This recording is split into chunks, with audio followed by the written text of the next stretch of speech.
সে বলেছিল খলাকতানি মিন নার ওয়া খলাকতাহু মিন তিন, আমাকে সৃষ্টি করেছেন আপনি আগুন দিয়ে, আদমকে সৃষ্টি করেছেন মাটি দিয়ে, কেন আমি আদমকে সেজদা করব? সে আদমকে সেজদা না করে এটা প্রমাণ করতে চাচ্ছে যে আল্লাহ আপনি ভুল, আমি সঠিক। নাউজুবিল্লাহ।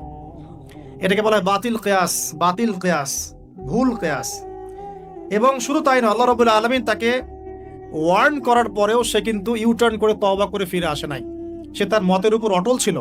পক্ষান্তরে আমাদের পিতামাতা যখন ফল খেয়ে ফেলেছেন জান্নাতে, যখন পোশাক খুলে গেছে, জান্নাতের পোশাক খুলে গেছে, ফল খাওয়ার পর প্রথম যে ঘটনা ঘটেছে, গায়ের পোশাকটা খুলে গেছে। দেখেন, সর্বপ্রথম আমাদের পিতামাতাকে জান্নাতে ফেরেশতাদের সামনে ইবলিস নগ্ন করে দিয়েছে। এটা ছিল আমাদের প্রতি ইবলিসের সবচেয়ে বড় আঘাত।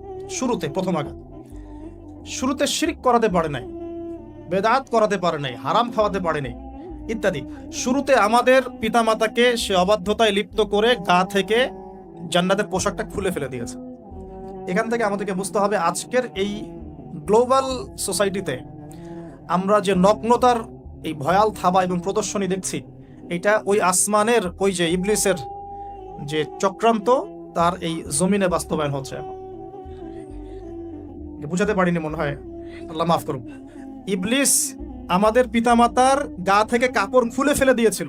সূরা আরাফে আল্লাহ পাক এটা বলেছেন, ইয়ানজিউ আনহুমা লিবাসাহুমা লিইউরিয়াহুমা মিন সাওয়াতিহিমা।